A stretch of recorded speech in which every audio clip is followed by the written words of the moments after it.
Boop.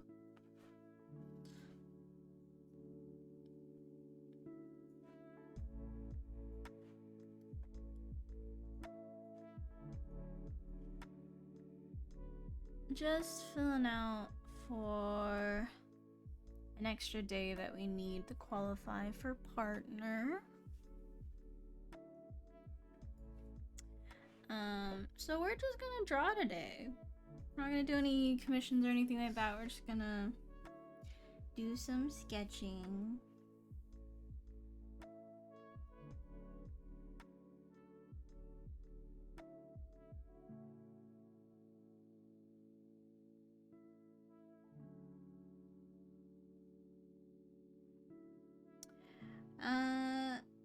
Yes.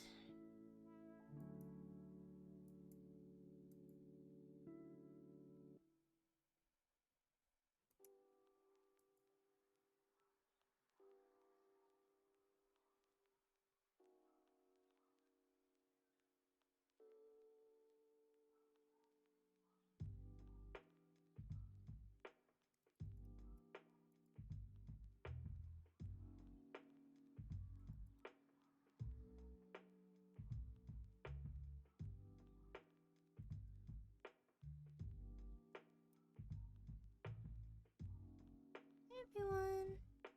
Hey Moody. Hey Neil. Hey Jay. Hey Sunburns. Hey Prodigy.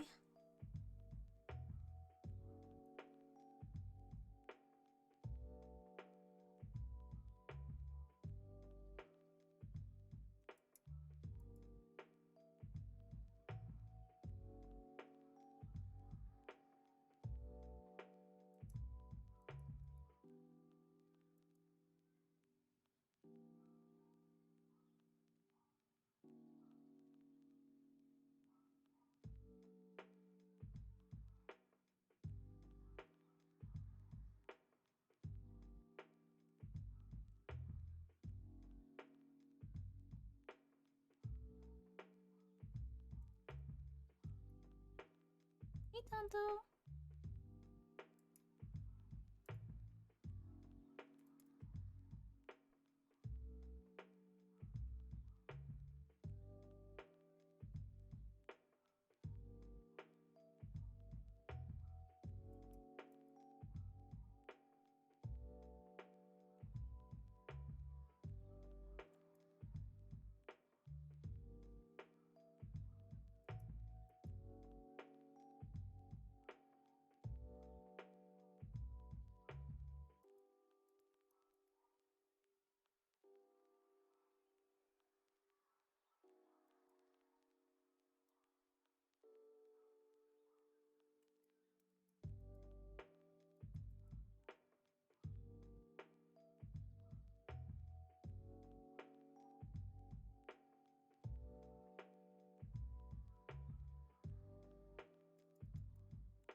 Tifa.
Is there a reason why they wouldn't be?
Oh, I thought they went home once you found them.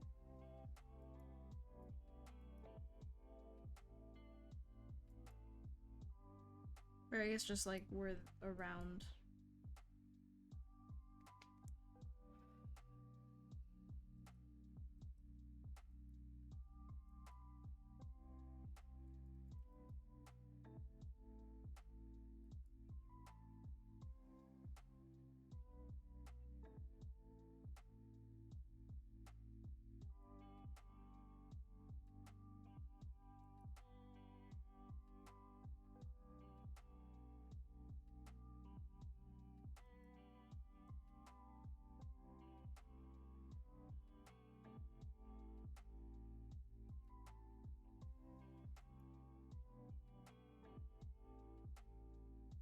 On a site called Class 101.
Hey, chill.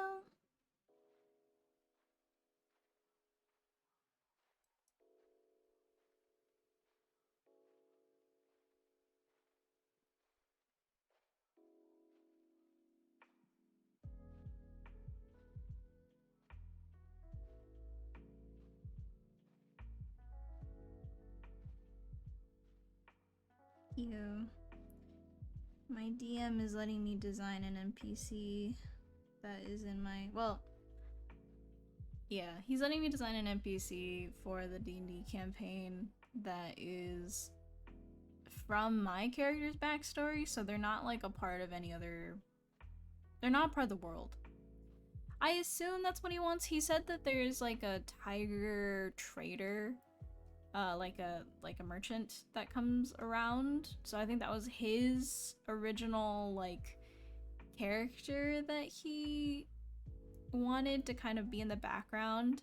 But I actually in my backstory have like this group of like generational merchants that go through this one island, which is where Kaisa is from, and since it's so remote, like they're the only ones that ever come through.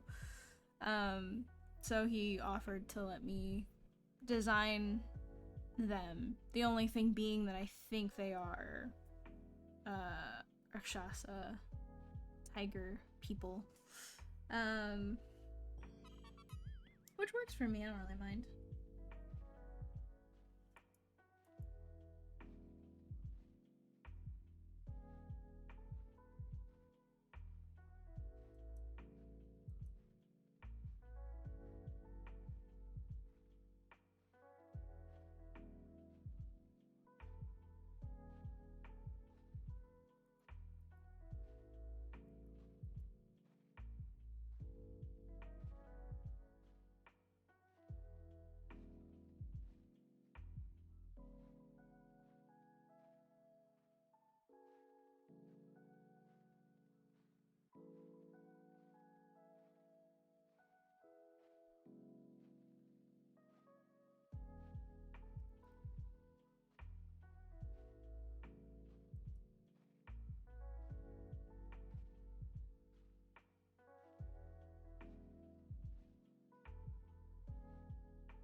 art beginner. Do you have any suggestions for learning foundations and line control?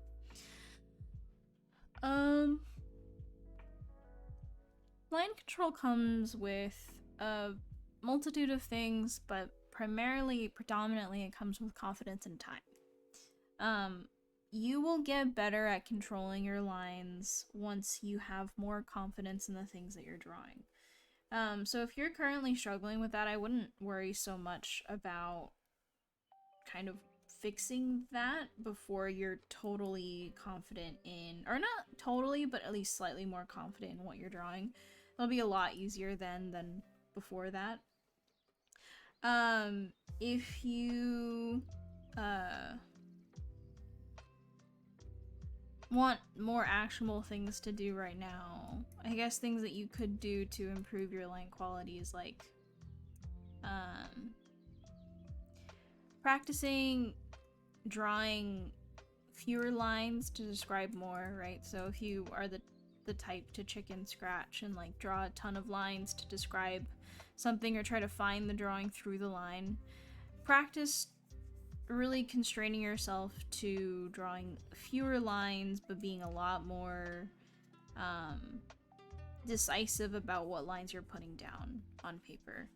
That will kind of help to start train you to really think about line economy, really thinking about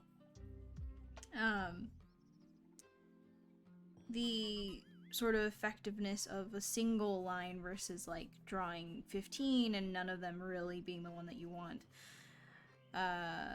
Learning to draw at different speeds, right? So you can kind of practice drawing slightly faster, really learn through maybe doing like some gesture drawings, which is basically like quick sketches, usually just to get the essence of something, whether or not it's the essence of a pose or the essence of like kind of like the movement of something, and practicing like putting down lines fast, not really thinking about necessarily the specific nuances of a line, but more so the energy and the flow and the momentum of one.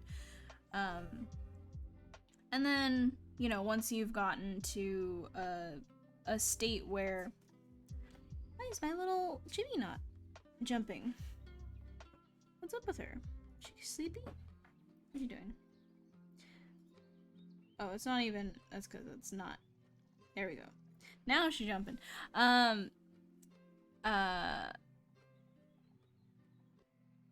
Then, you know, you can start to play with speed a little bit, and have that be kind of like a factor in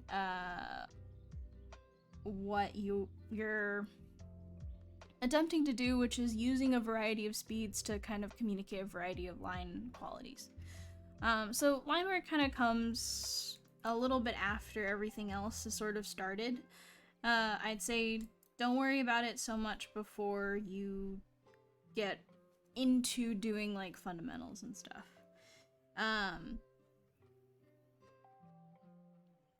When it comes to foundational things, it's a little bit all over the place. There are, like, if you're like a real true beginner, you'll probably want to learn basic things like fundamental perspective, right? The idea that parallel lines go back in space towards a vanishing point on a horizon line. Learning how to draw things in perspective, not necessarily on a perspective grid, but just in perspective. Where did my music go? Just a very quiet song, I guess it is. Learning and getting comfortable with drawing things in perspective at different angles, understanding three-dimensional form, right? Getting comfortable with arranging three-dimensional form in a 3D environment. So understanding like depth, understanding overlap, understanding how do you communicate that one thing's in front of the other, that one thing's on top of the other thing, basics of color and light. All of these things are like, all of these things are core fundamentals, and then you get into slightly more nuanced fundamentals like anatomy and stuff like that, which I feel like there's a lot more courses for more nuanced fundamentals like composition, anatomy, not as much for like true beginners that just need to know like how am I supposed to draw like a cube or something like that. I can't say I personally know of like any specific courses or like, I guess, resources with that specifically. But I'm sure there's probably like fundamental art books probably out there. I don't know. I kind of started on the deep end and I just started drawing characters. And it was a rough and tumble for a very long time, but I did it sort of wrong, so I don't really know if I'd learned it in the right order of things. I don't know any specific resources, but I would recommend starting with basic light and shadow, learning highlights, midtones, shadows, reflective light, cast versus form shadow, learning basic perspective, parallel lines going back into space, how to measure distance and stuff across a form, understanding basic like overlapping shapes, 3D depth, that kind of a thing, basics of composition, rule of thirds, how do you lead an eye towards something, and then basic color theory as well is also helpful. Like just even learning like colors that are opposite each other, things that have certain like specific I guess names for specific types of color palettes. Like I only ever remember analogous color palettes as a name, but there's way more than just that. And then choosing the thing that you actually want to be focusing on. Like, do you want to do characters or vehicles or environments or illustrations or whatever, and then starting to really hone in on the fundamentals that'll really help you. You'll find that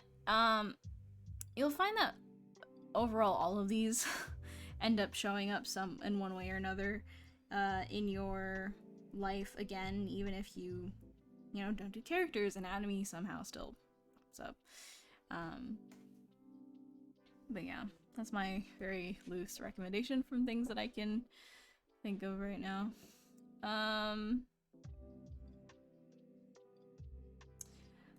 Perspective is very useful. It does not have diminishing returns. The more you understand perspective, the better. But perspective is one of the more technical things that you can learn, and therefore a lot of people don't have the stamina for it. Which I don't blame them. I don't particularly have the stamina for perspective either. But it is an incredibly helpful thing to learn. So, like, I think people really feel the effects of not having a really solid understanding of perspective. I know I do. Because it also hurts your ability to intuitively understand when the perspective's wrong, right? Things might not immediately jump out at you, or you might not immediately be able to see that, like, your body is the way that you drew it is at totally different perspectives to, like, the environment or whatever.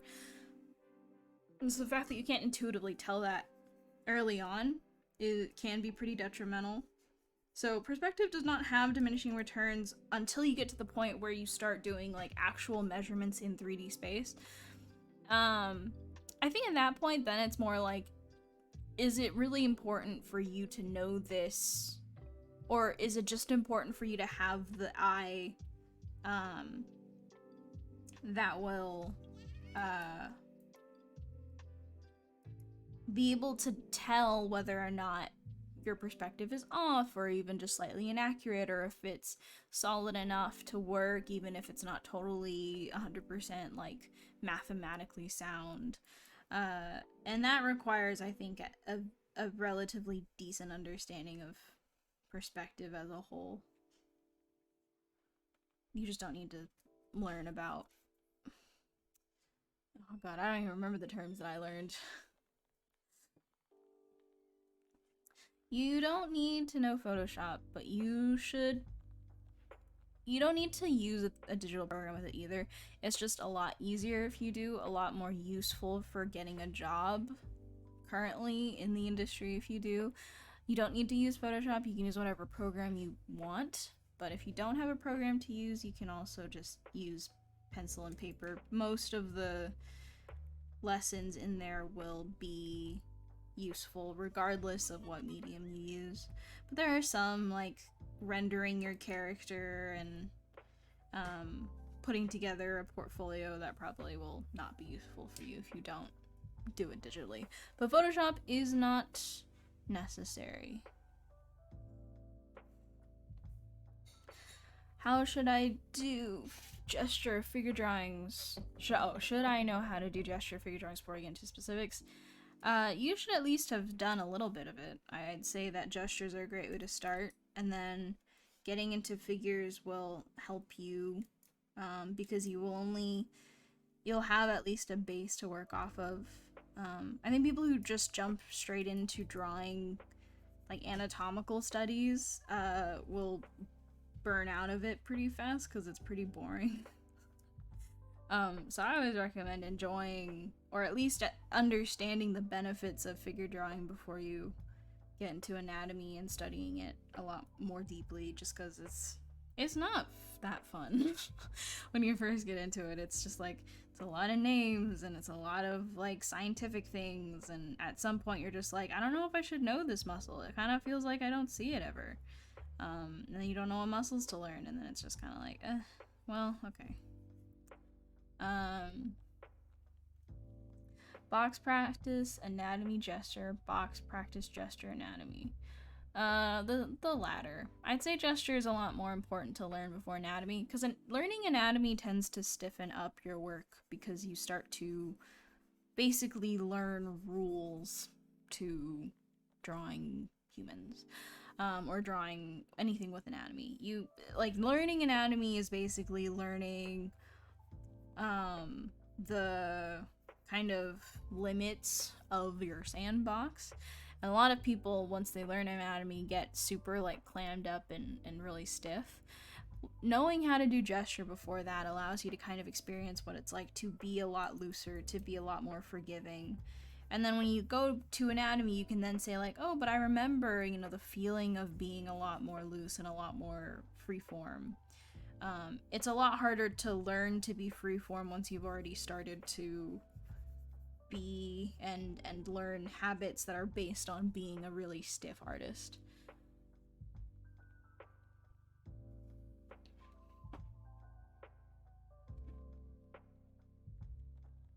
Joe, thank you for the Twitch Prime sub for 2 months.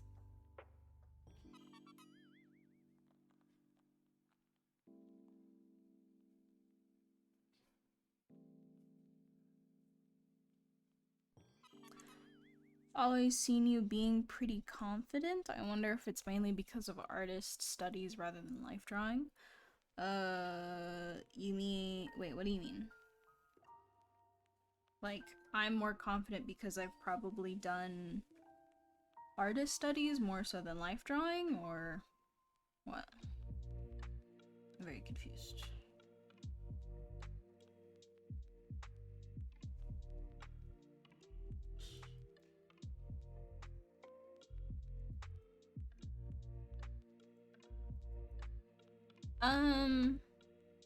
I didn't really do artist studies either. Arguably, I've done more life drawing than artist studies, if we're being pedantic, but I truthfully don't like doing either.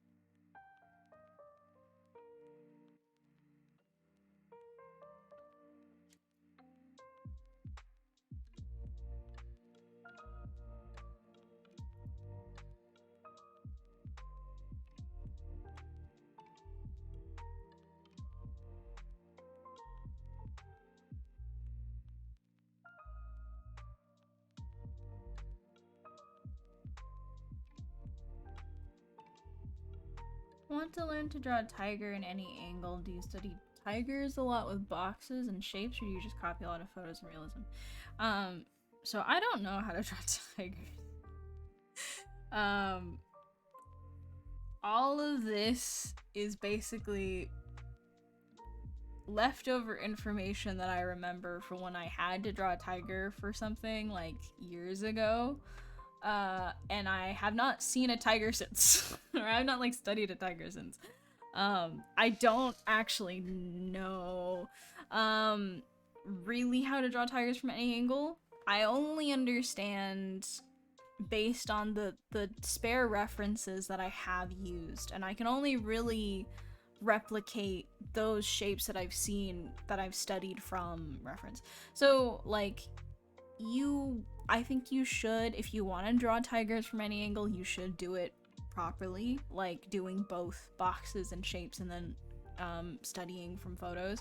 I only studied from a few photos for the thing that I needed to do, and then now I can only really draw tigers from those specific angles because I've never bothered to actually learn animal anatomy because I don't draw animals very often. So like for me, my knowledge is extremely limited when it comes to drawing animals because I can only redraw the things that I've actually tried to study. If you were to ask me to draw like the full tiger, I couldn't. I only had to draw the head for something. I don't know how tiger paws are shaped. I don't really know. I have a basic understanding of animal anatomy, but not significant enough that I can like draw them freehand like I do people. So, I'd say I'm drawing this tiger with absolute no faith. If it kind of looks like a tiger, that's cool. But trust me when I say that this is not how you should be using reference in my scenario, but I'm not going to because I am more focused on the clothes than the actual tiger part.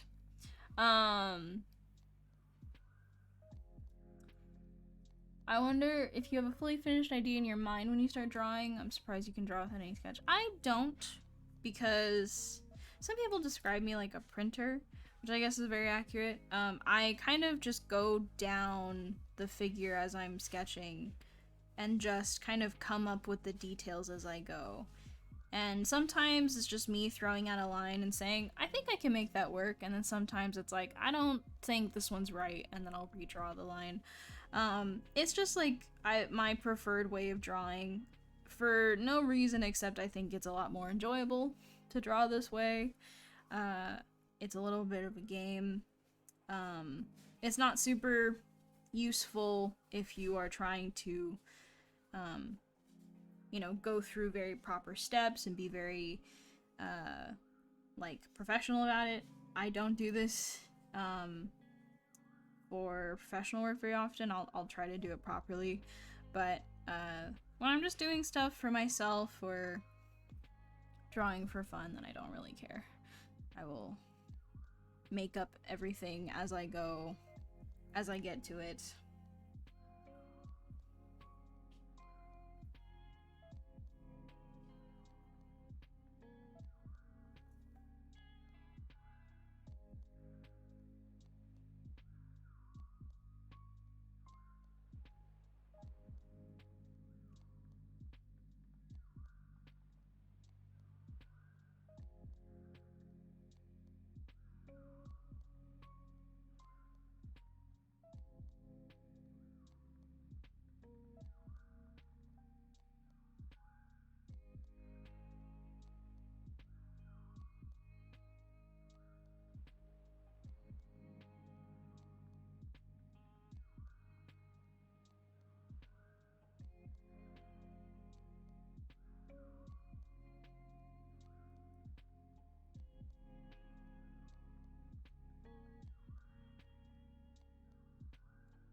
I did go to SCAD.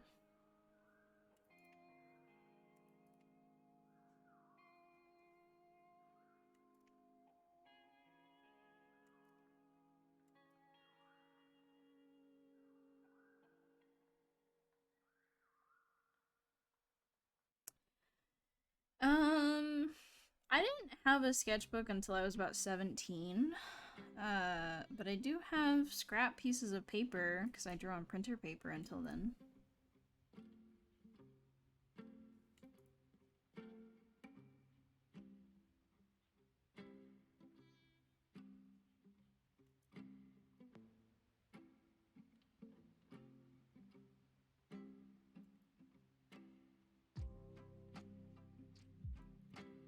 I just prefer drawing on a clipboard, what can I say?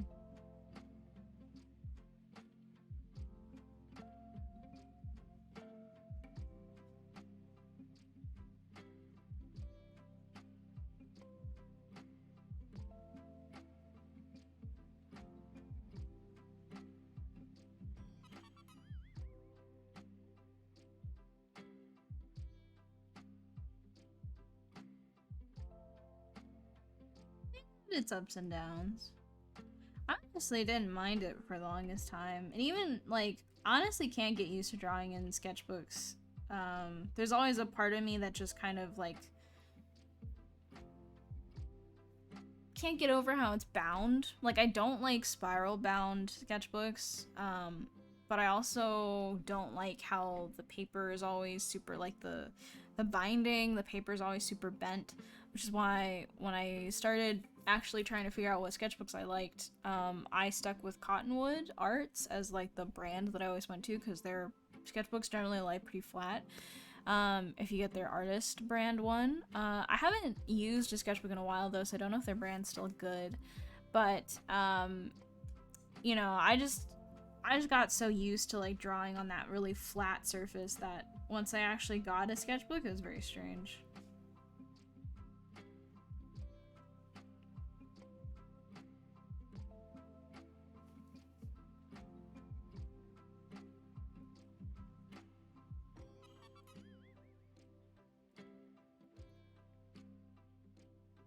Hello.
You basically have to treat the environment as your ultimate perspective grid, right? And then it's like you start doing the whole inception thing of like here's the perspective grid of the entire environment, and here's the perspective grid of just this front foreground area, and here's the perspective grid for just the character. It all follows in the same ultimate perspective of the environment, but the fact that like everything starts becoming more and more constrained, you have to get more and more specific. There's infinitely many points within any given three-dimensional space, and so you're working with this like grid within a grid within boxes of like here's how you place characters, multiple characters, in context with each other, in context with this perspective that's the environment. Not including like lenses and stuff. Like this is this part of the perspective I never got, which was like the differences in focal lengths between lenses and how that affects the perspective of your environment, how extreme certain things are. I never got into that just because it, like, even in photography, it didn't make any sense to me.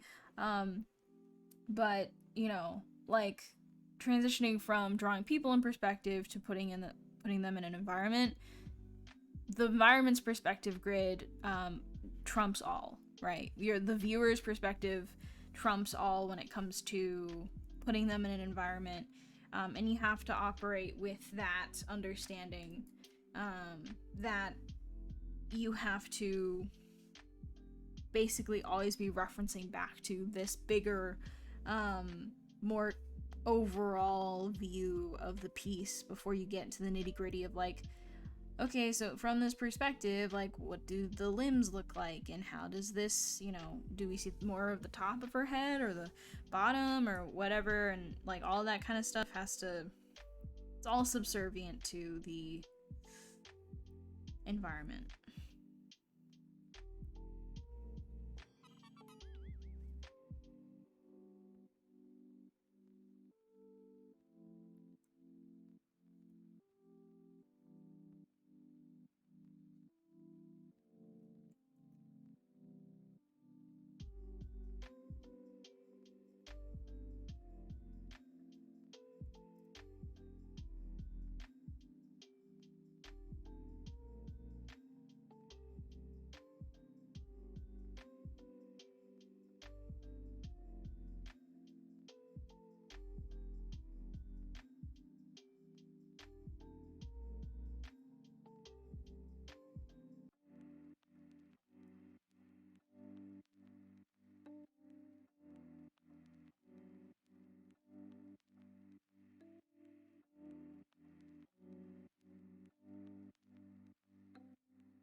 I'm flattered, thank you.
What kind of games you make art for?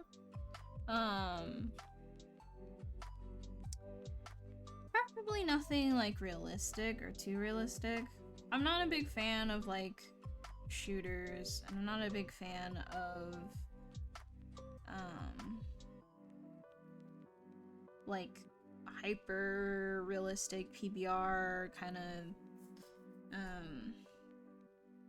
the kinds of games that want you to like photo bash for their concept stuff. Like, I'm not super fond of that. I also don't think my style would really fit necessarily, but everything else is kind of fair game.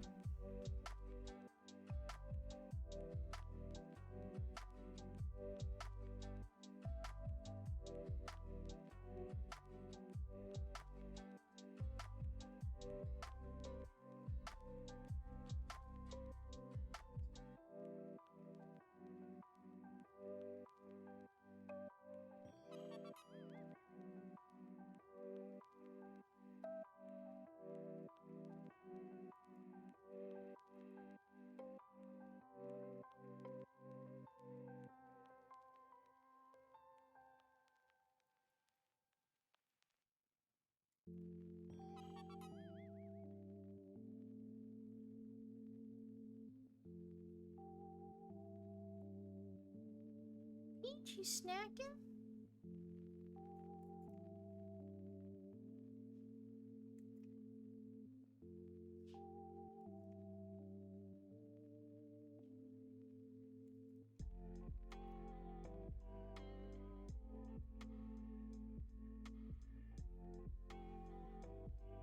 Gary, is she snacking?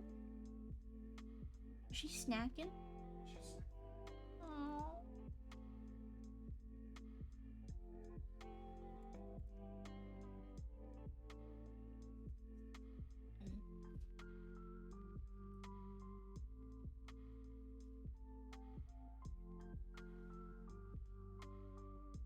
Peach has become a little bit of a social eater. She'll only eat or drink if we are standing by to watch her, which I think is very... It's both funny and concerning. Because she does do it on her own, but then, like, she prefers if we're standing next to her, which she never used to do. But I guess now it's all the rage.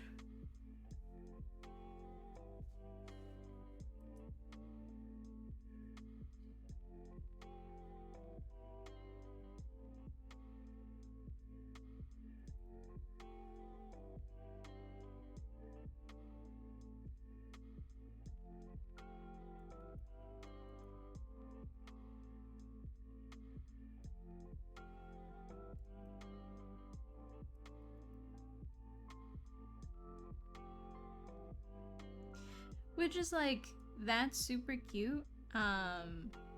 Except as soon as we get close to her when she does that, she runs.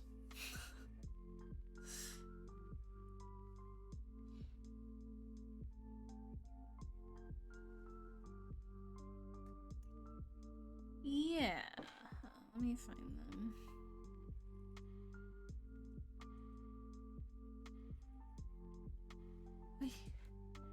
Can't see my keyboard. Elections.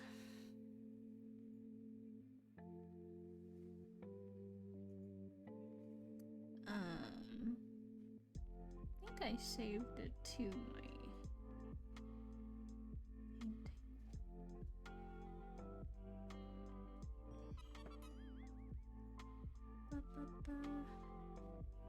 Maybe I didn't. Where would I saved it to? You saved the character? Where's the character?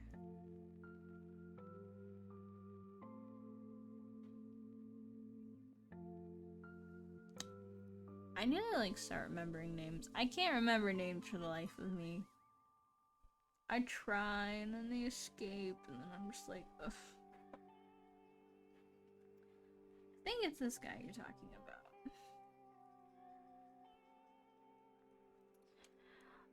Any advice on being indecisive? I'll draw the character and pose, but spending too much time deciding the clothes they'll wear even with references.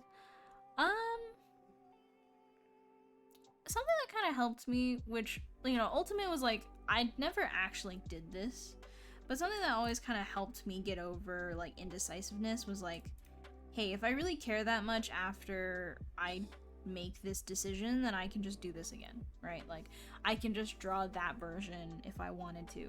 And I usually don't feel that way afterwards, because I'm like, I don't want to draw that again, I'm too lazy.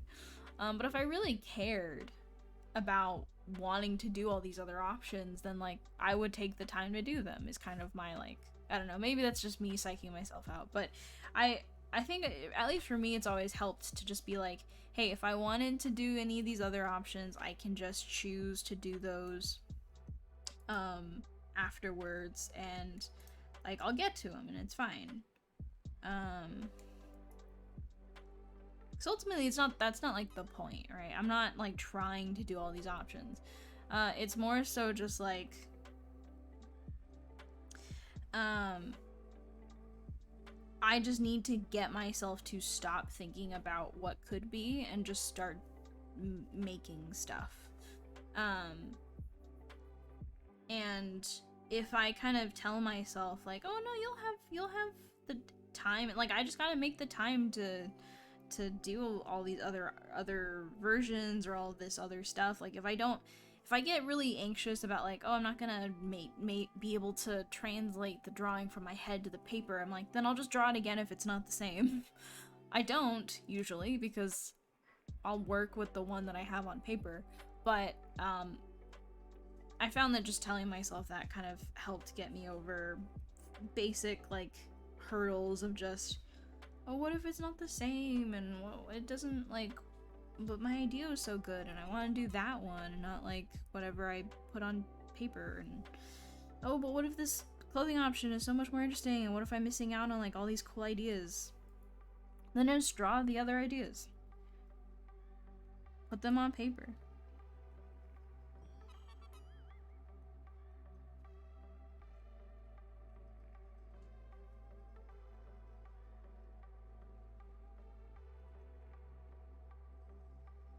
No significance. I think it looks vaguely Chinese, which was not the point I was going for, but it was kind of like softly based off of off the tiger marks, and then just kind of went from there.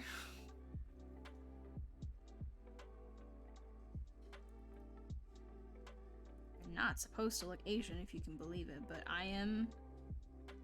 I have absolutely no willpower to stop myself from putting, like, random tassels and like mildly Asian things.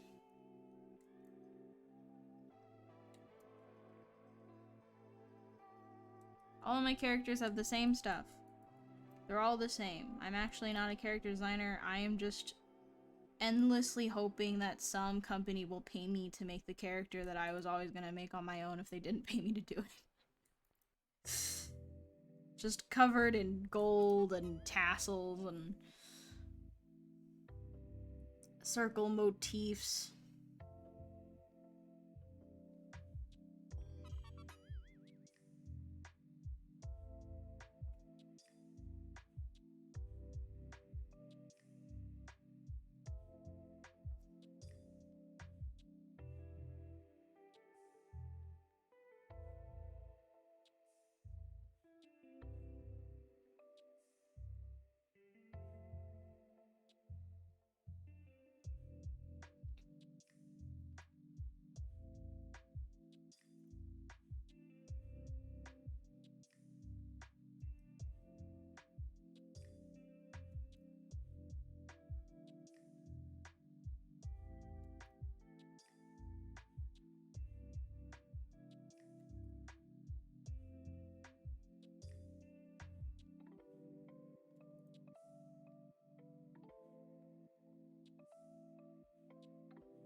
Favorite, least favorite motif and trope.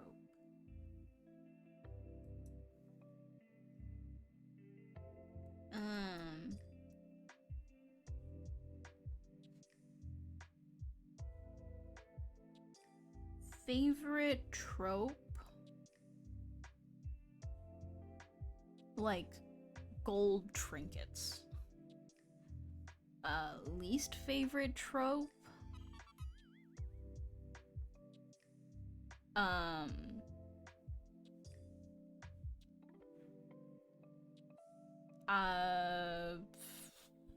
Like the very specific,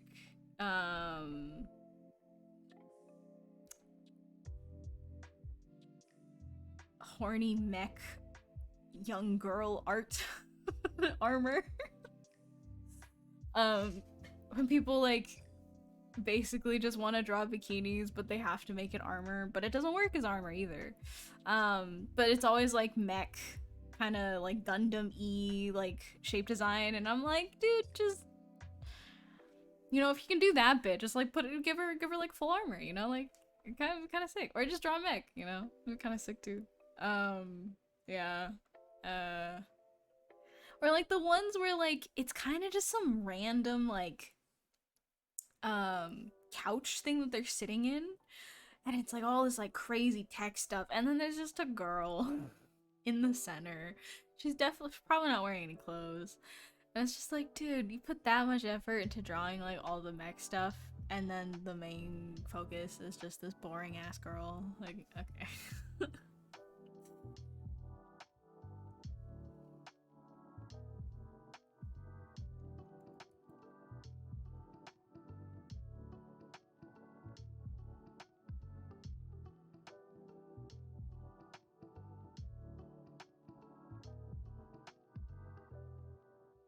You know, strangely enough, I do like some of the Honkai Impact designs. Mainly their weapons, I think, are actually pretty sick. But the girls themselves are kind of like, eh. I could do without.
Gradients make everything better. It's just a fact.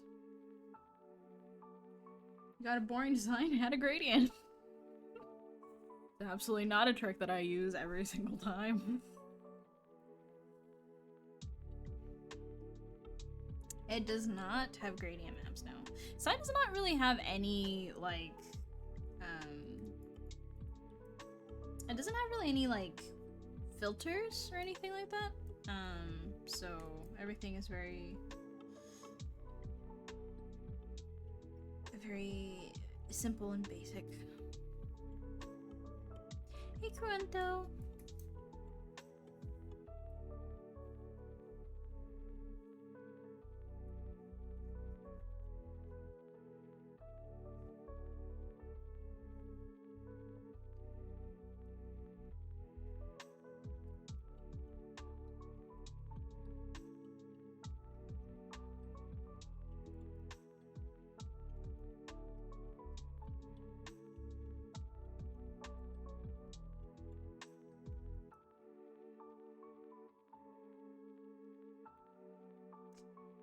Depending on how much I like him, I might just put him in my own campaign that I'm writing.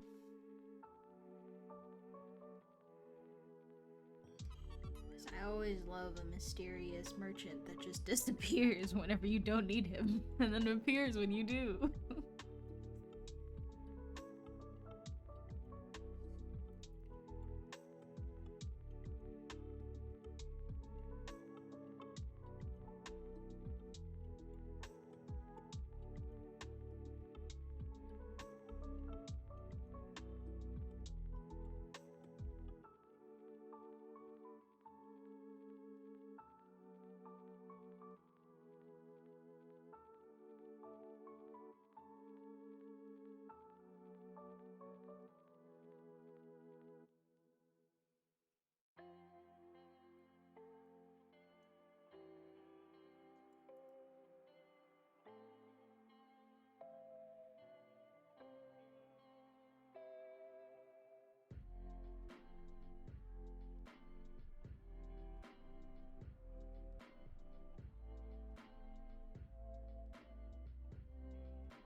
May I ask, as my friends and I have been doing art around the same time, however they're doing full color pieces while I'm still doing cubes and ellipses, at least it's motivation to keep pushing myself harder, but do you have any advice on not doing studies? Do you have something you actually want to be doing instead? Because there are some people that are very unmotivated to do, like, the classic, you know, master copies, photo studies, and so they might just jump into the deep end, and while it's not, like, the most proper way to do things, they might end up attempting to do, like, full color illustrations while you're still kind of trying to do it right and proper, quote-unquote. If there's something you'd rather be doing than studies, like, then you should be taking the time to do that so that, you know, you're not just motivated because your friends are doing things, you're motivated because you actually have something to work towards. And if you're doing studies just kind of to fill time and you don't really have an idea of what you want to be doing after, or what the studies are even for, then that's kind of a at least in my eyes, it's kind of a problem, just because I think it would be good to slow down and figure out, like, why are you learning all these things? What's the point of this? What are you working towards? And then once you understand, like, hey, there are goals that I want to hit, there are things that I want to make, it's a lot easier for you then to make more educational decisions about, like, things that you should be learning and things that you should be prioritizing. That isn't just like, hey, do this to get better at art. It's like, hey, do this because you want to make your own webcomic, or you want to make your own animation, you want to design characters for a living. And it's a lot more useful, and it's not just gonna be like, hey, let me do studies for, like, months and then realize, you know, in a few weeks that I don't think I've done a single thing. Even though I've been working on studies nonstop for months, it's like, I don't think I've gotten better.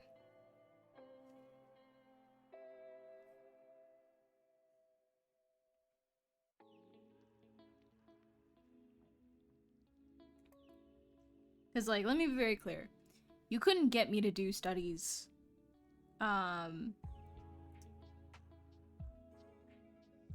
without, like, I don't know, a lot of, like, I have to want to do it, right? You can't, like, convince me to do it, for no other reason except, like, I found personal fulfillment through it, because otherwise, I'm not gonna do a study. I'd rather just, like, try to make the thing that I wanted to make as opposed to struggle through, I don't know, learning it the right way, because I'm just a very impatient person. And so for someone like me, like, doing studies is something I can't wait to not do.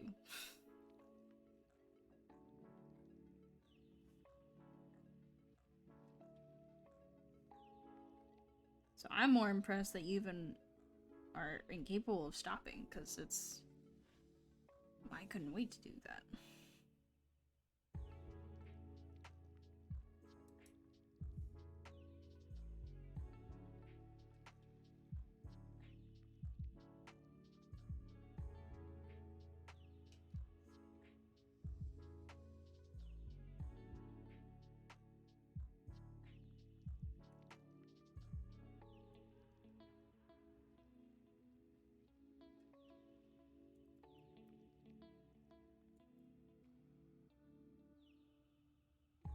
Hey, Nana.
I love the trope of the character who clearly shouldn't be able to see but can. Through no reason except the costume looks cooler when you can't see their eyes. Oftentimes, like, I will just kind of be like, yeah, I mean, maybe they just don't need to see, you know? But also just, like, I love how it looks. I love when you can't see someone's eyes. I think it's a fantastic, I don't know, it's just, like, a great, like, thing about a character is when you can't see their eyes, you don't know, like, can't see their face. It's the best.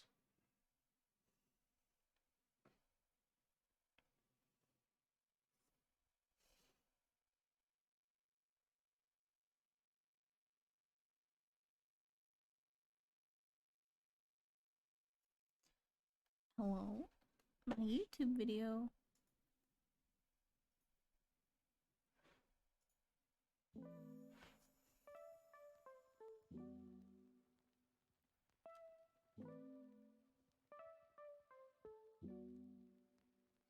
I mean, you're doing it the right way. You're doing it the way that I think a lot of people would teach you to do. I think it is generally like the recommended thing. It's like if you're not understanding something, like take a minute and like go learn it. But here's the thing, right? If you genuinely enjoy doing that, that's good. That's fine. That's chill. If you are feeling like, you know, like, because again, I don't really know your situation, but if the reason why you notice that your friends are doing like full illustrations and you're behind here and behind your desk like doing studies and stuff like that, if that's the thing that's bothering you, if it's the fact that you want to be doing what they're doing as opposed to doing studies, then I think it's more so of just like exchanging the act of studying or the act of making a study by implementing your learning process through drawing things, right? Drawing the things that you want to be doing. Because I think it's really kind of pointless to have learning be so sequestered away from like the stuff that you actually want to do. There are ways to integrate learning into your work, and it just requires a little bit of problem solving, a little bit of like, you know, trying to two birds with one stone kind of a thing, right? The more you practice doing that, the easier it is for you to not have to just do, hey, here's study time and then here's personal art time. The two can be the same thing if you want that to be the case. If you don't, that's fine. But if you are anything like me, where I don't really like doing things that aren't just like the personal work that I want to be doing, I'm very demotivated to do all the other stuff. So I'd rather integrate all of these things so that even though I'm making my own art, I'm drawing my own characters, I'm doing whatever, I'm not necessarily not learning. It's not a time when I'm like necessarily like just, you know, screw all the things I'm learning and I'm not gonna do anything like productive or useful or whatever.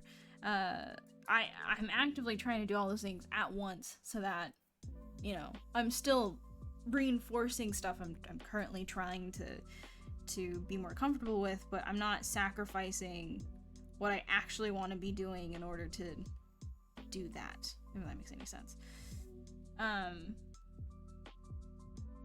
But what you're doing is not incorrect. And if it's the way that you prefer to do it, if it makes it easier for you to kind of separate the two, then that's fine. But I think if it bothers you that you're not making those full colored pieces, like maybe take some time away from studying to kind of just push yourself a little bit. Dare to try something even if it doesn't work. And the more you try it, the easier it is to kind of start it even if you're not good at it, right? Just by giving it a shot once or twice makes it a whole lot easier for you to be like, okay, well now I have this idea and I don't know if I can actually make it work, but I kind of want to try it, you know? And like the more you do that, the easier it is for you to just start making full illustrations like your friends do, or even, you know, whatever else you want to be doing. I think it's always worth carving time out just for like those things that you always say like, oh, when I'm good enough, I'm gonna go do that thing. Just try it. Like just go and try it. If it doesn't work out, then like, oh, okay, cool. That didn't work out. But at least you have context for what didn't work. And then the next time you try it, you can be like, okay, well, I learned last time when I did this that I have a tendency to make my camera angles super boring and flat. Maybe I can look at some comics that I like and see if they do like cooler camera angles, and then I can put that and kind of like integrate that thinking into my, you know, my one-shot chapter that I want to try drawing just because I feel like it. Or, hey, I want to try, you know, illustrating like a scene with this kind of lighting. I did a lot of like splash art illustrations when I was like a few years ago. And I remember always thinking like, oh, you know, I'm gonna do my own splash one day and I'm just gonna like make an illustration. And then I'm like, wait, I already do that for work. Except I am like physically incapable of thinking about doing it for myself in my free time. Even though I've multiple times I've been like, I just want to make my own illustration. One day I'll do it myself. And it's just because I never like dared to do it outside of work. I always thought like, oh, this is a work thing. These are work skills that I have. But then when I actually wanted to make my own illustrations, like I just couldn't do it. And it hasn't been until like recently that I've really tried to like, okay, well, we have all these skills now and we're not really using them because I'm doing more design stuff as opposed to illustration stuff.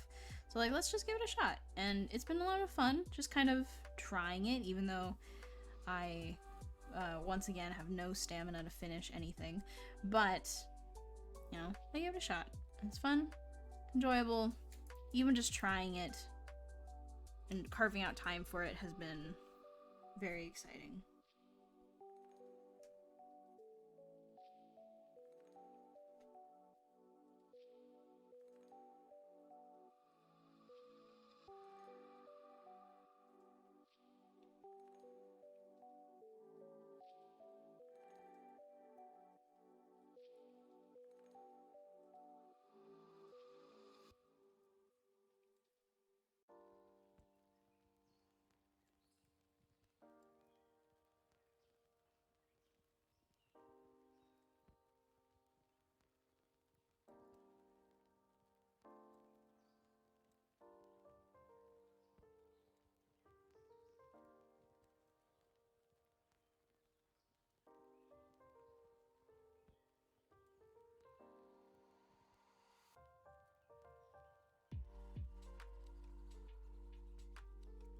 Hit Peach?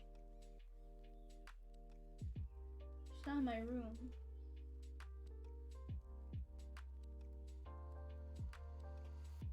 I'm gonna ask if Gary can pet Peach. What's the inspiration behind this character? My DM told me that,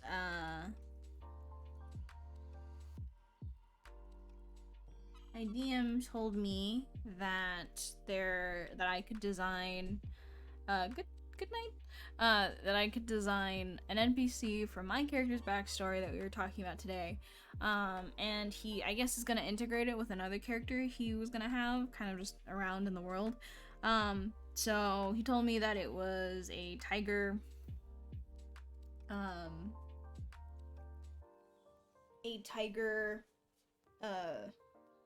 kind of individual, but nothing else beyond that. So I've been kind of just coming up with different designs for what the tiger could look like and be.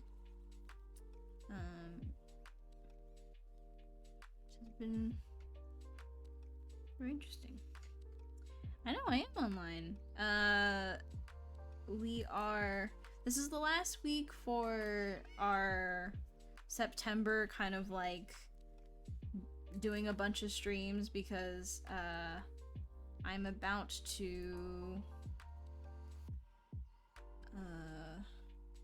go back to work very soon, and we're just getting in a couple more days before we have to go back to just doing Fridays.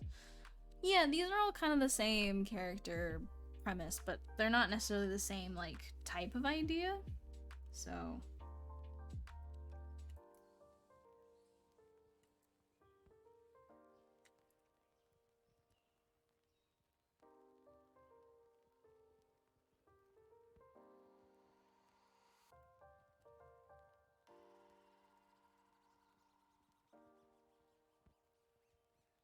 I think if I do this darker fabric, I can't do this headpiece. And that color.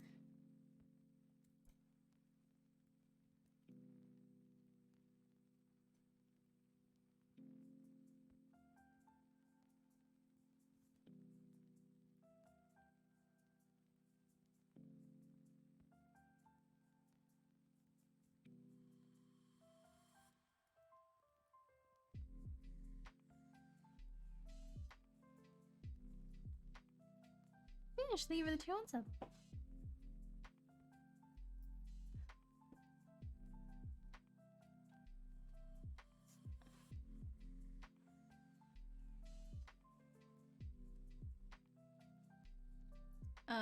What are your thoughts about your art, Currently happy with where you're at in your journey? I can't say I'm like the most content, but I am the most okay with it than I've been in a very long time. I'd say things are okay. Like I'm definitely not I enjoy where I'm at. I'm not happy with it, if that makes any sense. But not being happy with it doesn't mean I don't like I'm not enjoying what it looks like or drawing or anything like that. I think more so than ever I've been really enjoying drawing.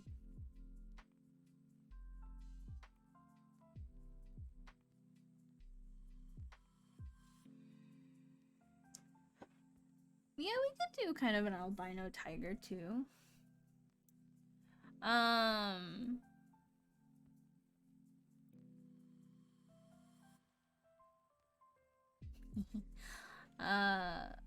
Super fine details in clothing mostly because I struggle with thinking of those details. Do you mostly find inspiration for these details from your historical fashion studies? Yeah, I'd say like if you have like some level of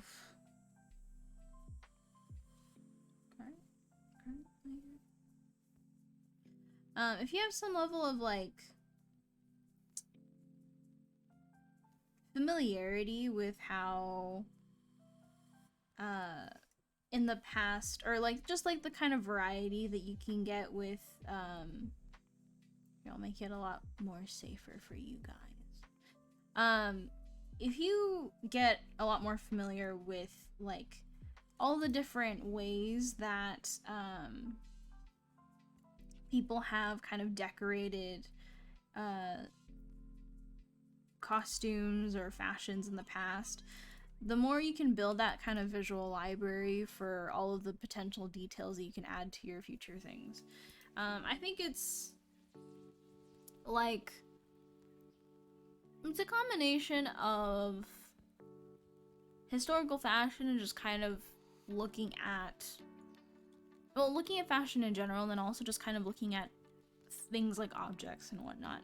Architecture can actually be very useful when it comes to designing costumes, just because there's a lot of overlap with structural design and fashion. Same with product design and graphic design and stuff. Like all these things can help you make better decisions about what to do with all the fine details. And then it just becomes a matter of like, okay, well, I have this design and it's not super interesting right now, so like let me pick one thing that I can do and add to make this more interesting. And that could just be like, oh, let me give this like a hem, like an embroidered hem, or let me give this like more buttons or more seams or whatever. And then you start getting more and more comfortable with it, and then it becomes an active aspect of your design.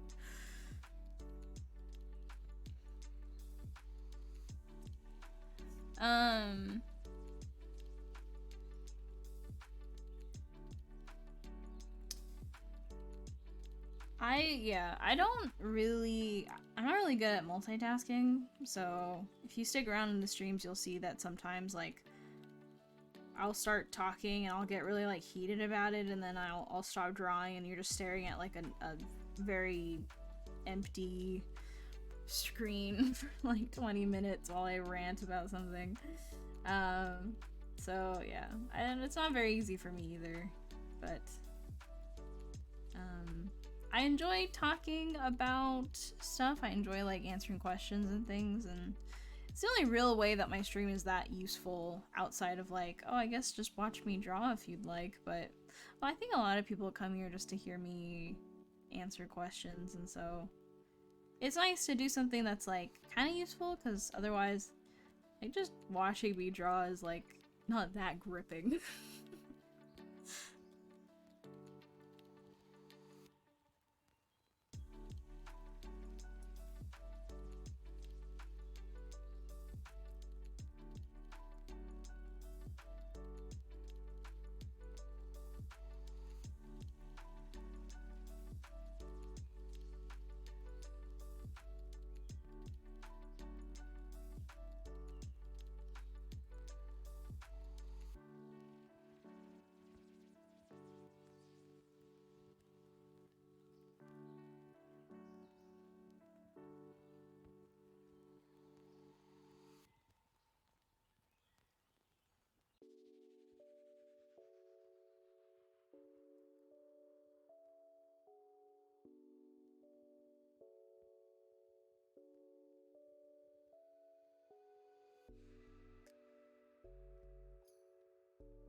Yes, unless I am very specifically invited, I don't really think I need to go to any more light boxes.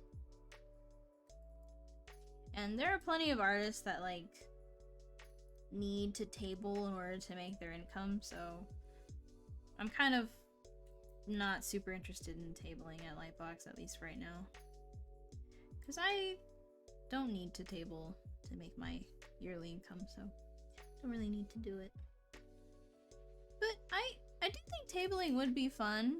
I just don't really have any desire to, like, make products for conventions more so. So it's kind of hard to say.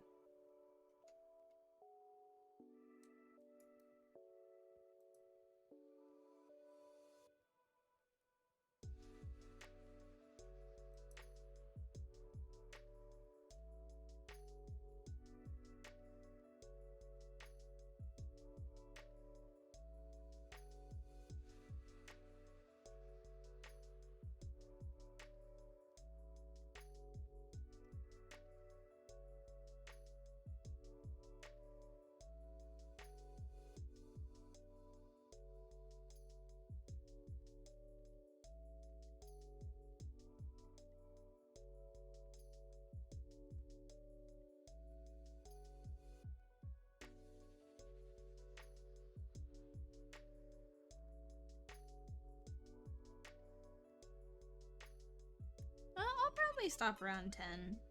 I'm not, like, feeling super energetic, so since we're not waiting on commissions, I'll probably just end at 10.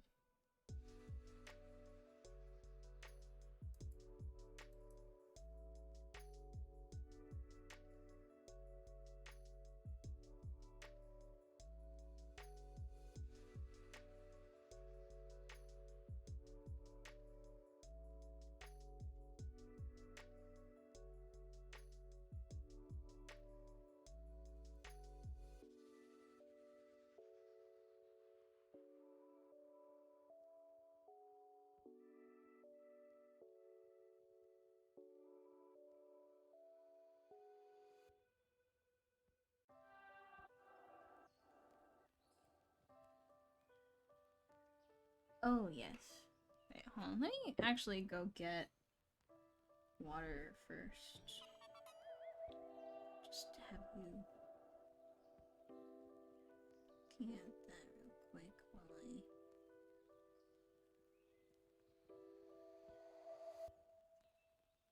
I should probably have a be right back screen. I'm gonna go fill a water bottle.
Sorry, I got distracted by a very cute cat named Peach.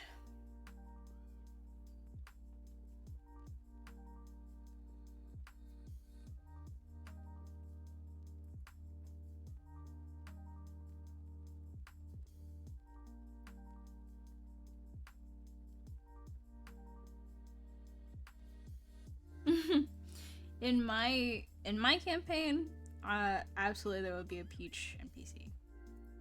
No new photos, honestly. The only reason why I ever took photos was usually just to like show Gary a cute moment, but now we both experience the cute moments.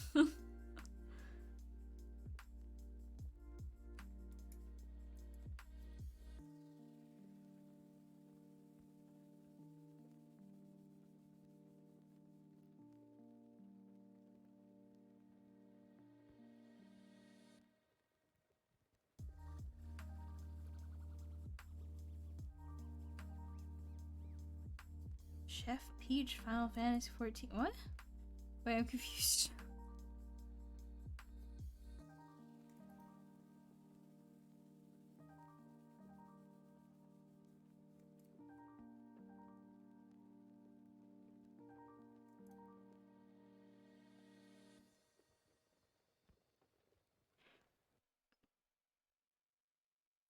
There's like...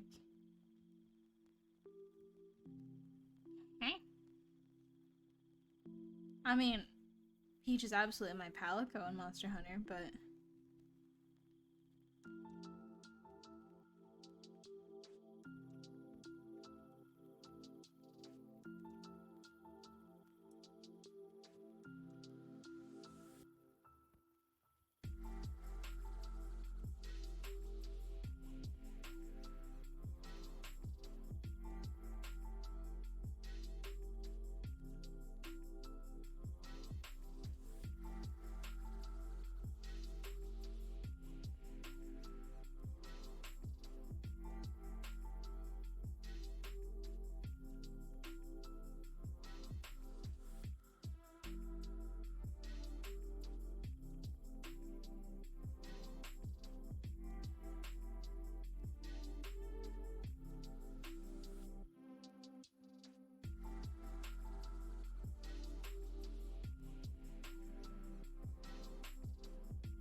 Oh, yeah, we are the same person.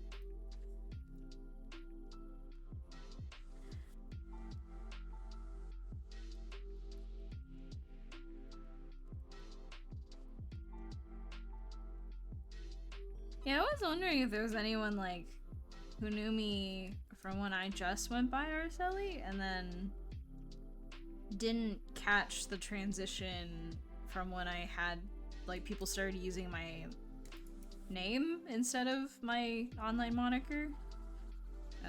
So that's actually pretty interesting. You're one of the first.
Excellent. Welcome, welcome.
just say I'm really sad that we don't have any more Calamity to watch?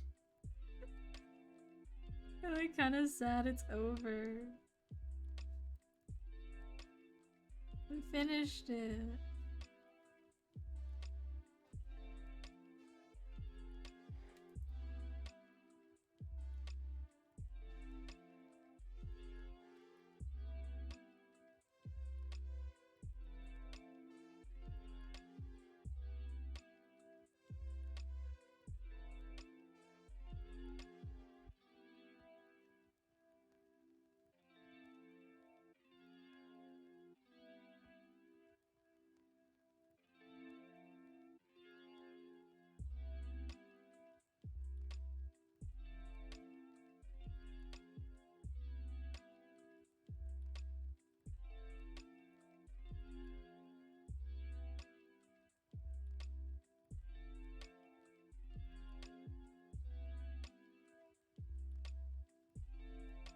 Yeah.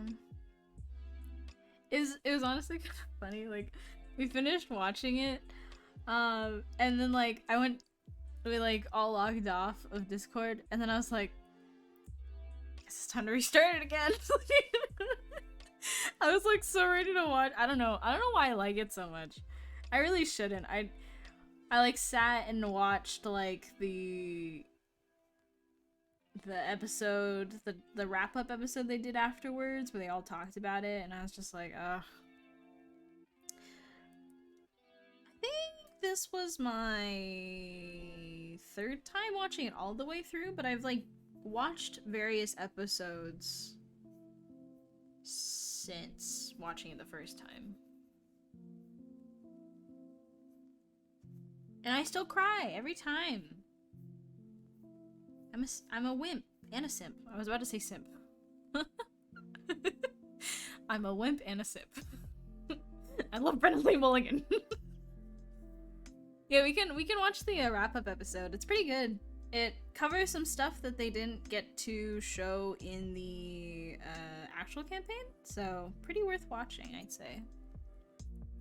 I know, and like, you know, things are good when they're short and sweet, but I really want Brendan Mulligan to come back and DM another thing. I don't know if they'll do it just because he's so busy with Dimension 20, but I'm hoping that like their new kind of thing is that they'll kind of let other people do Dimension 20 for a little bit, and then Brennan can come and do more critical stuff. Because it's not like I don't like the Dimension 20 shows, it's just that there's such a different vibe. And I think he does really well with, like, the actors on the Critical Role side. Hey, Brenna!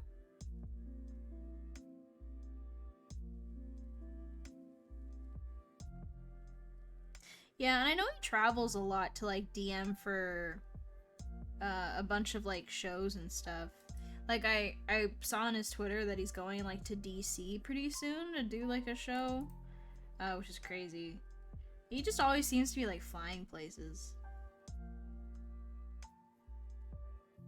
So I understand. I will wait patiently for the day that Brendan Lee Mulligan does another thing, but yeah, God, love that man.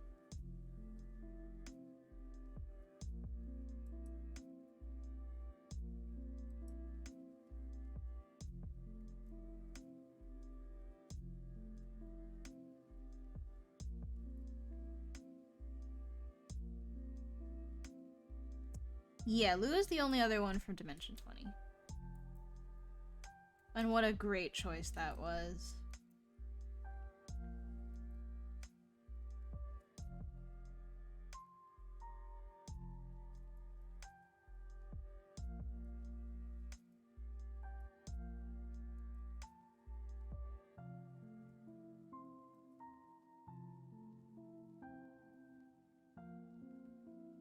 I did not know that. Maybe. I think that'd be excellent, but I don't know anything actually about Critical Role news. I'm not even that much of a Critical Role fan. I just really like Brennan Lee Mulligan's.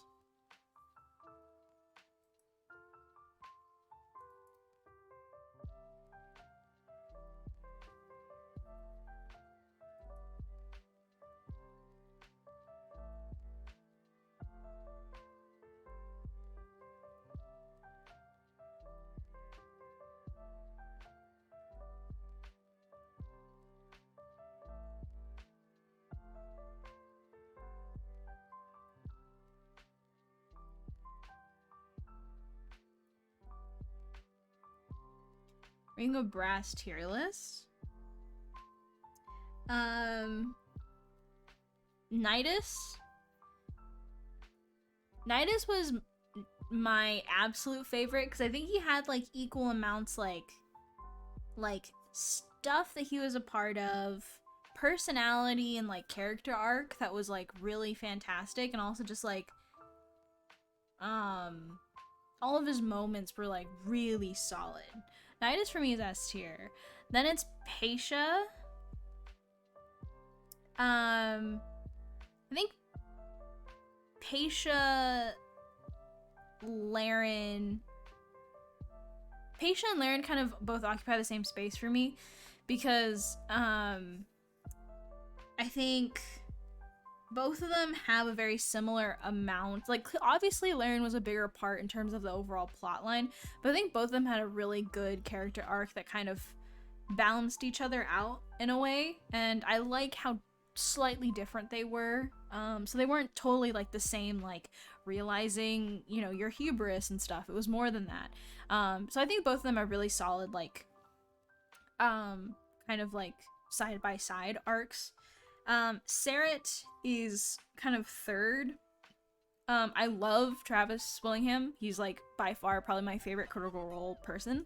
I think Sarah didn't really get too much until like the last bit of the campaign, which isn't that crazy of a concept. I think it just so happened that a lot of the things that were happening needed like the magic users as opposed to Sarah, and by the end Sarah kind of wrapped up everything really well. So I think his character is great. I just don't think he had as much to do with the kind of plot that was developing amongst all the other people.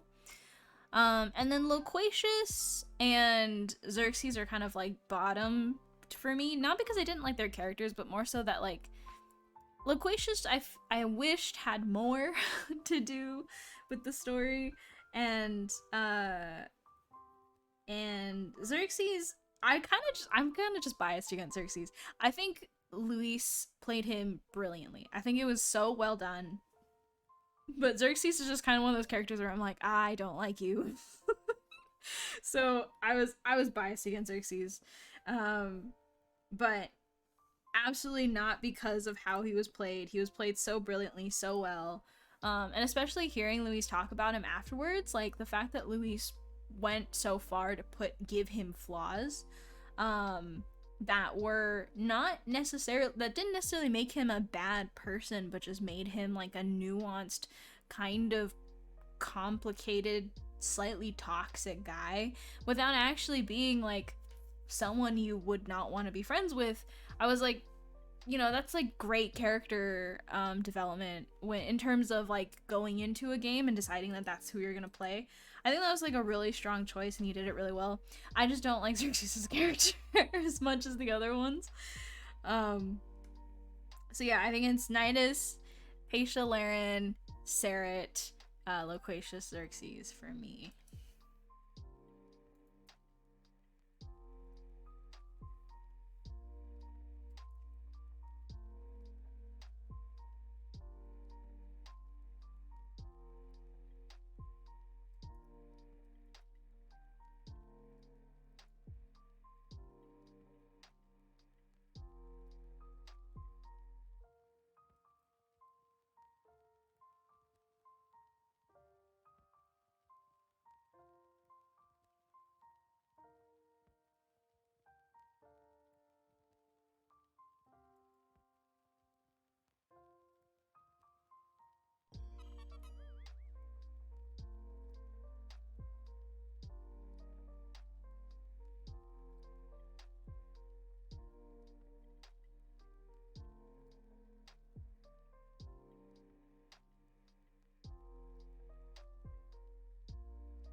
I'd say the only like flaw I think I'm capable of putting into my characters is like impulsivity and kind of like anger management issues.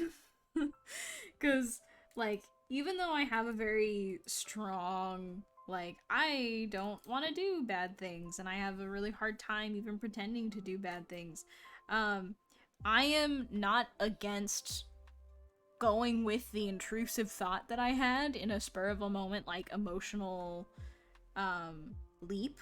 Like in the middle of playing D&D and I'm suddenly like, I want to kill that NPC. And I'm like, I can make that Kaisa's whole thing now. Like, it's not my thing, but I can make it her thing. And it's a lot easier to do that than to be like, what inherent flaws is she coming in with? Because I don't.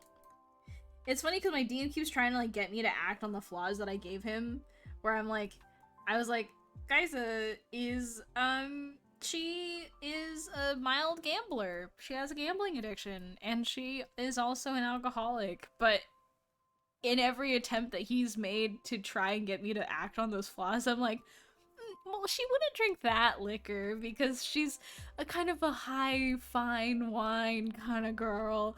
And then he tries to get me to gamble, and I'm like, well, she wouldn't do it with these people because they're stinky. And I'm like, I am so bad at this. I am so bad at sticking with these like flaws that I don't personally like. Like I'm a very like not. I don't enjoy drinking alcohol, and I also don't enjoy like I'm not a recreational drug user type of person. Not my jam. So making a character that would be into that is kind of like a weird thing for me that I can't get into.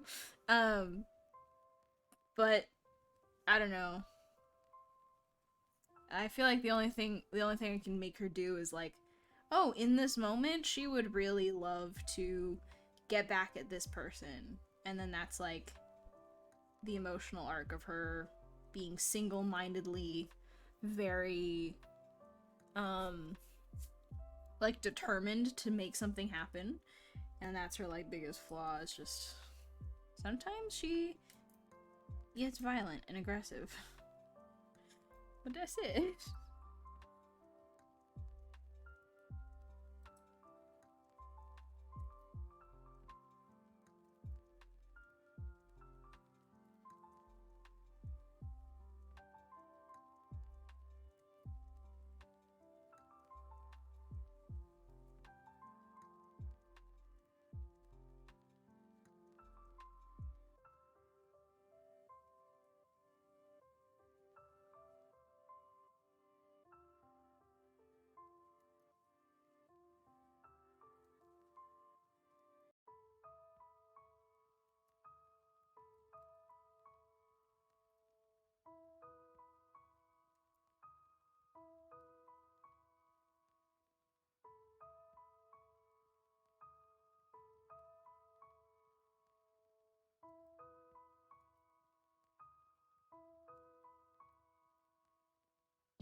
Yeah, I had this kind of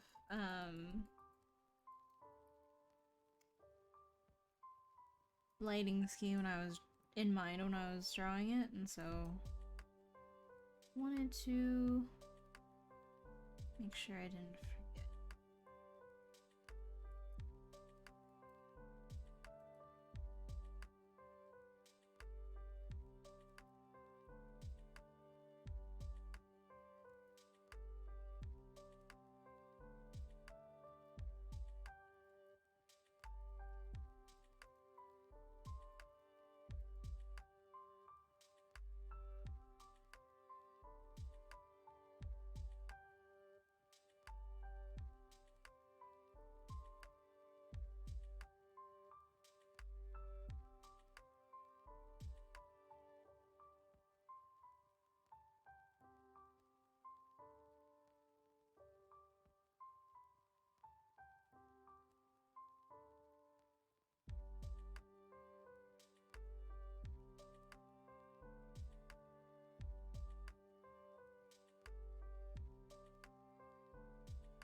understand by Torbox interface, but I am using a Torbox.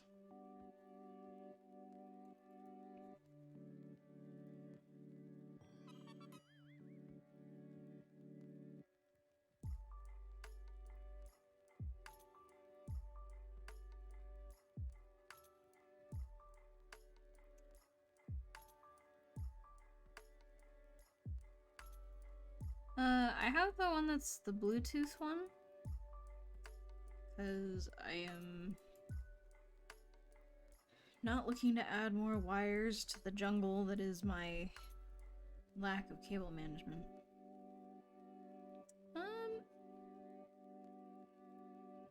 It's fine. I'd say it's pretty expensive for the average hobbyist, but it was useful for my Cintiq because now that I have it on an arm, the remote that usually sits on the side of it no longer sticks. So I had to find something that I can kind of like put on the table and use that way. So it's been fine for that. Not very good if you want just pure button inputs. They have a lot of dials that you kind of have to work with, but otherwise, it's fine. I think my favorite part about it is the haptic stuff. That's pretty fun.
I mean, I still have my pen. My pen mappings are still the same, but, yeah, I mean, I did have to relearn where all the buttons went, but I have the same amount of shortcuts. It just requires me to press, like, multiple buttons at once. It is an adjustment, but not a terribly huge adjustment, I guess.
Fine.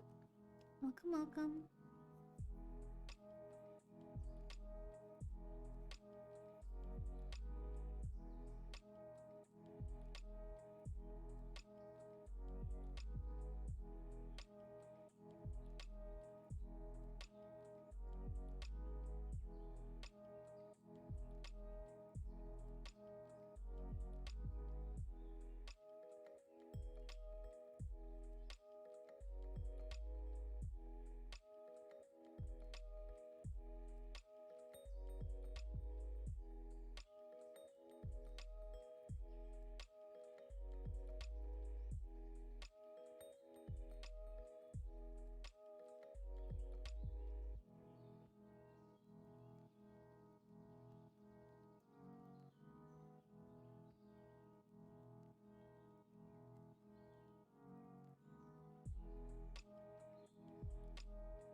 Doodles. Hey, Eric's.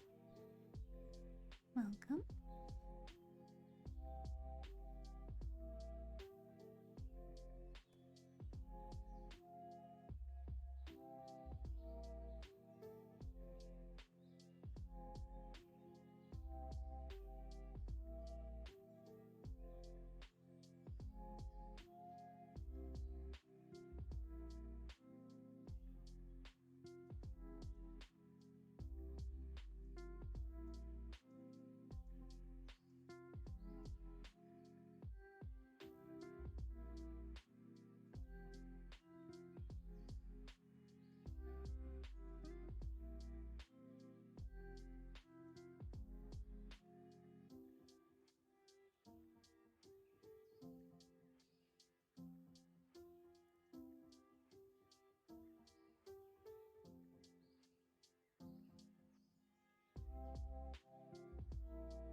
Coloring is so boring.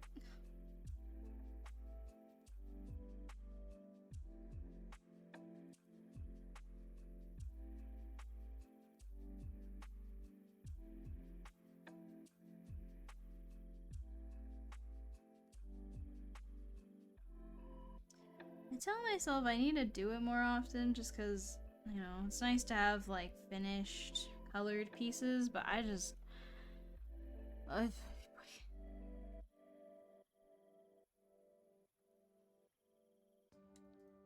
It's like everything's all like kind of figured out except for maybe like the color scheme, and so I don't know. I doth not have the patience for this. But I will do it. I will somehow do this.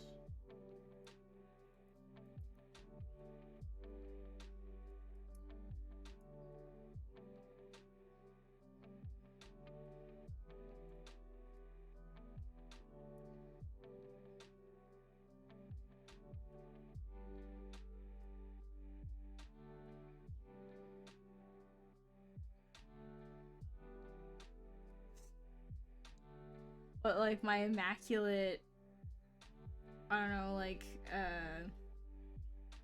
at this point I feel like it's just kind of like my immaculate sixth sense to just always be drawing right over where I want to place her eyes. Every single time, right on target.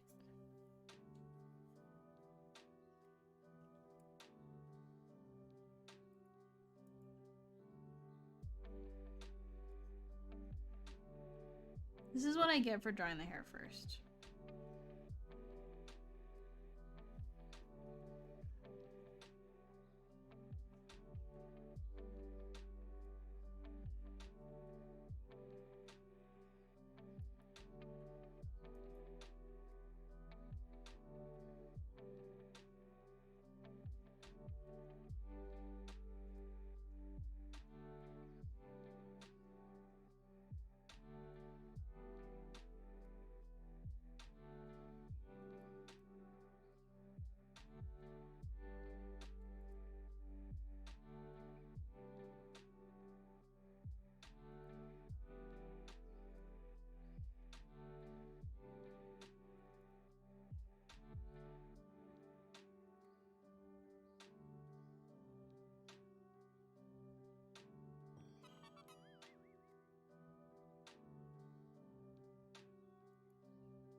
Thank you.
Something interesting I realized recently. I didn't actually know this. Furbolgs can live up to 500 years. Which is like way longer than any of the other races that are in the party. So I'm like, how do you even begin to quantify like living that long? You know, like how do you even like you grow up and you're just like, yeah, I'll be alive hundreds of years after all of these people, and I'm just like cool with like looking forward to that. It is just like such a weird thought now that I like have kind of been considering it, of just like like not even the half elf in our party is gonna live that long, and in my head usually elves are the ones that live the longest, but like nope, everyone's like max year or max like lifespan in our D&D party is like 150 years maybe. It's just weird.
Yeah, because like I'm trying to figure out how or if I even should represent it somehow in the story, because like technically I think Kaisa's like 28-ish, and that's not like an adult is 30 years old. Or an adult for a Furbolg is like 30 years old. She's actually younger than I think she like I wanted her to be like in her mid 20s by equivalency, but I guess that would be like 35-ish.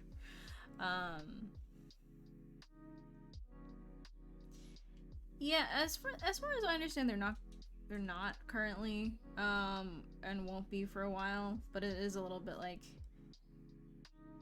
I feel like there has to be some level of like, hey, mortality, do I want to be doing this my whole life kind of a thing.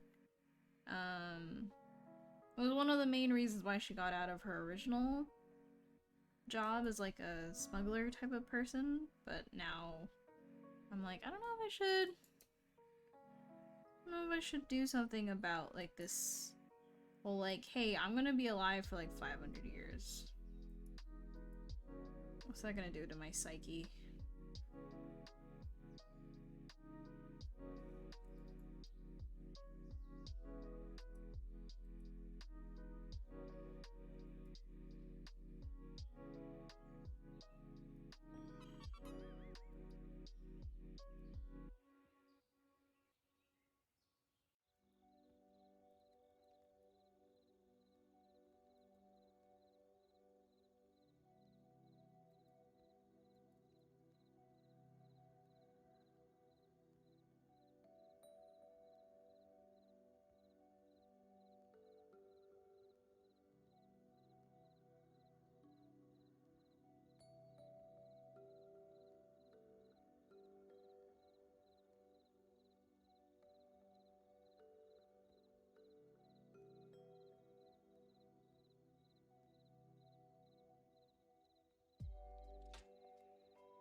actually a pretty interesting way to frame it.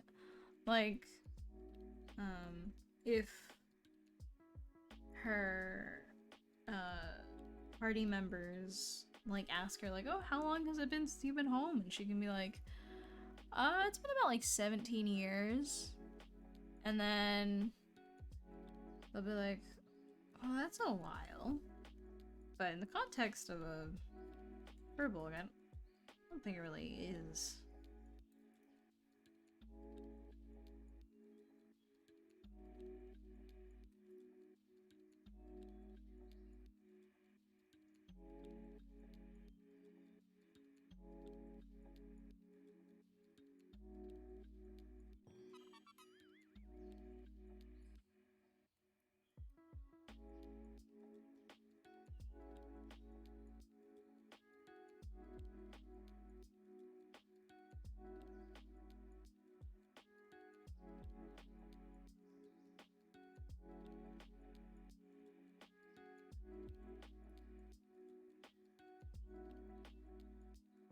If you go to Window Separate Interface, when you, for Psy 1, you had to go into the code to do this. There was like a text file where you can change like the settings for some of them, and then it would like separate all the panels out.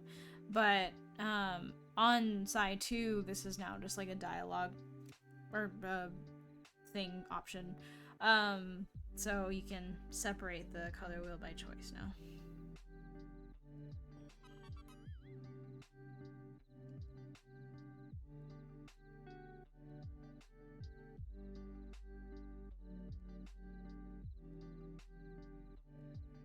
How long do halflings live in D&D?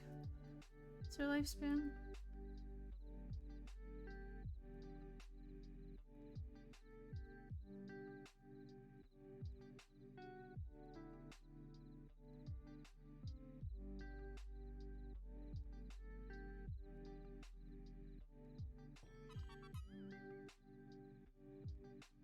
Hello.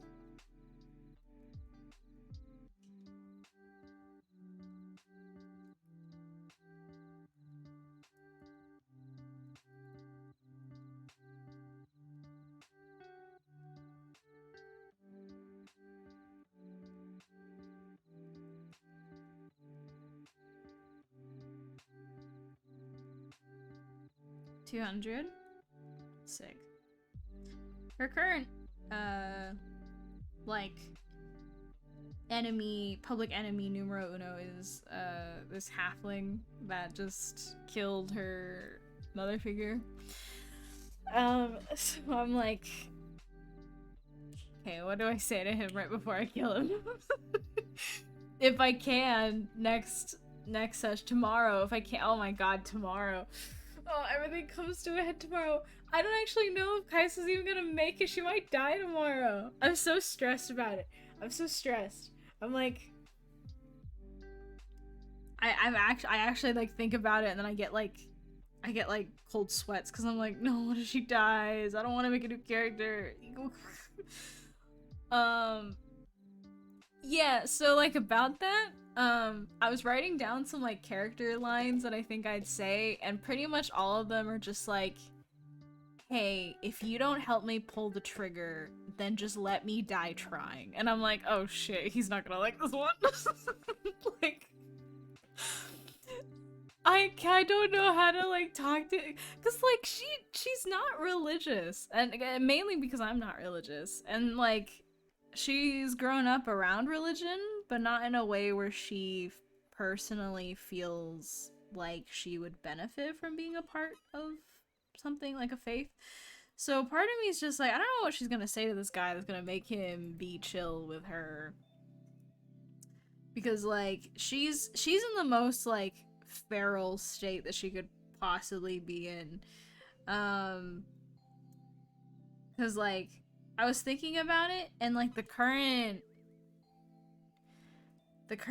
oh yeah, this thing is like groveling and like appeasing him would be the best way to go about it, but I'm of the mind that like I don't know if my character would. You know, like I feel like it would be such like an easy thing if she just sort of was like, "Oh yes, no, I'll start praying now. Like don't worry, like I'll start doing it." Um so I really don't know how to play the conversation. Cuz like obviously I want to get to do things. I want to finish the fight. But my DM might take my cleric powers away.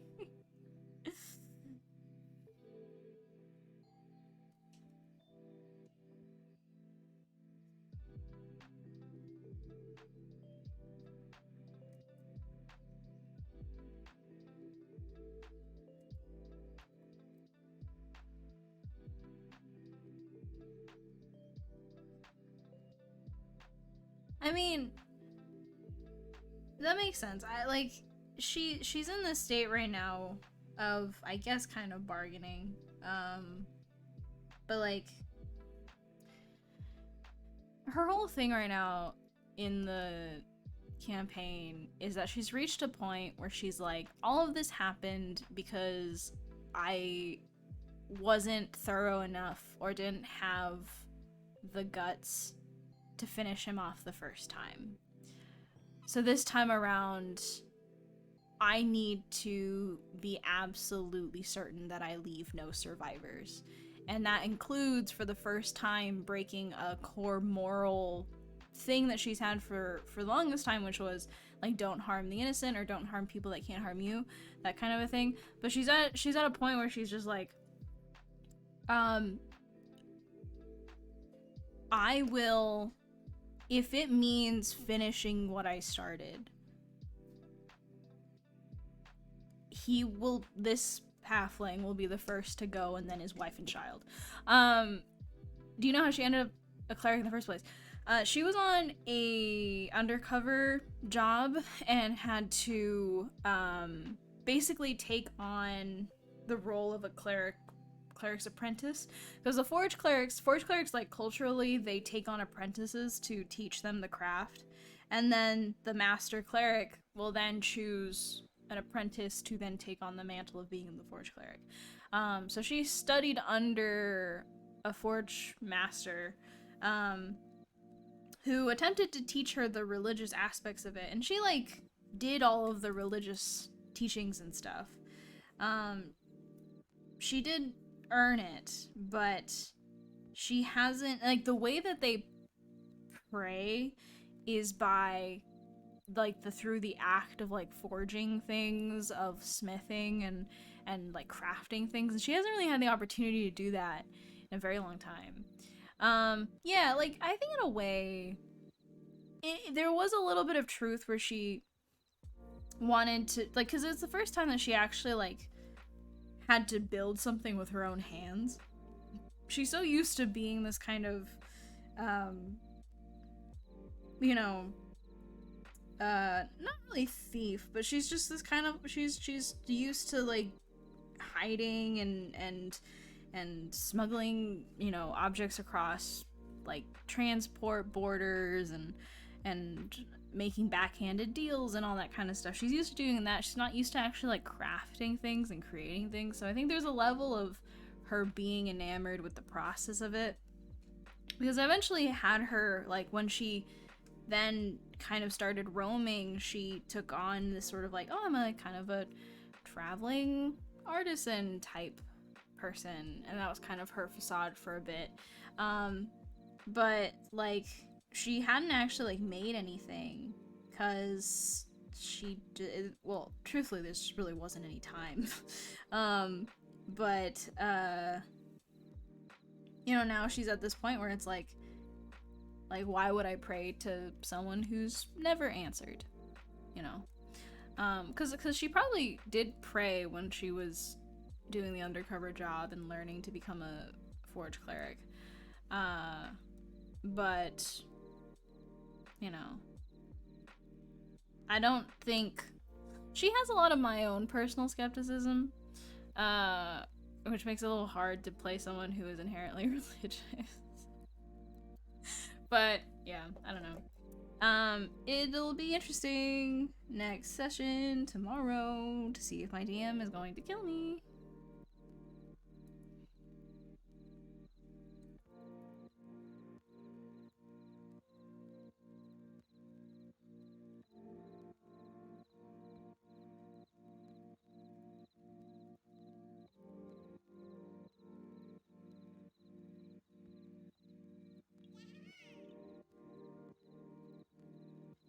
I'm gonna have to convince him that of something for sure. I have to convince him that she'd actually use his powers for something legitimate in the first place, because he was known as a minor war god at one point. So it's not like he's unfamiliar with war, but maybe he's only comfortable with war for altruistic, like, ends? I'm not sure. I really don't know how my DM's gonna play it. Probably no, thank you for the Twitch Prime sub.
Well, I don't know if she's willing to pray just yet. Again, like, a lot of this is gonna depend on, like, how my DM chooses to frame, like, why is this god intervening right now, you know?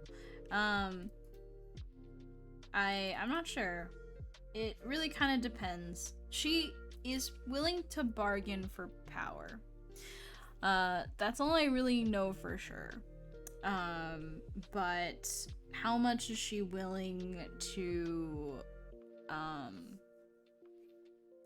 pretend about it? Like, how much of it is she willing to do, or what is she willing to trade for it? I am not totally sure yet.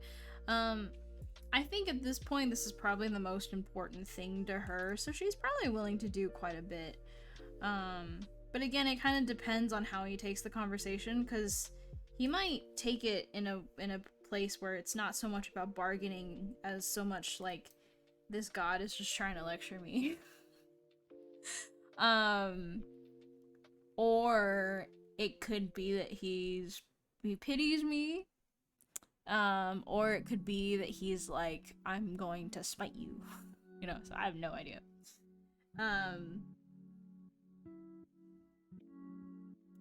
Yeah. But yeah, we will call it here since it's 10. Yeah, I don't know what the intent for the conversation is. It just is.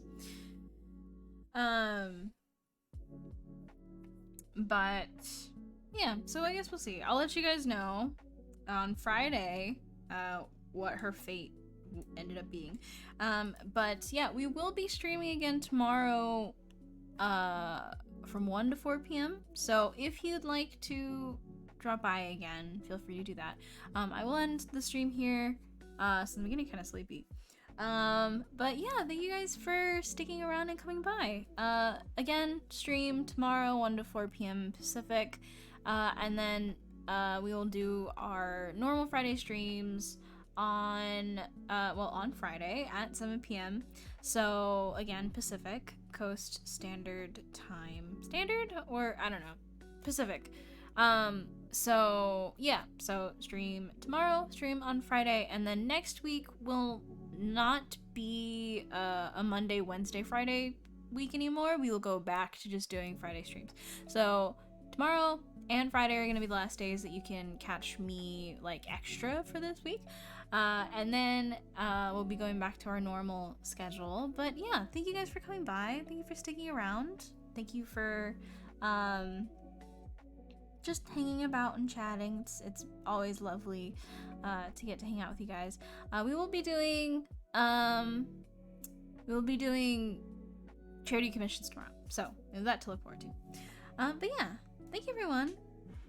Wishing you all the best tomorrow, and for the rest of this week. If I see you, I look forward to talking with you again. If not, I hope you have a lovely rest of your week or your day or whatever's going on.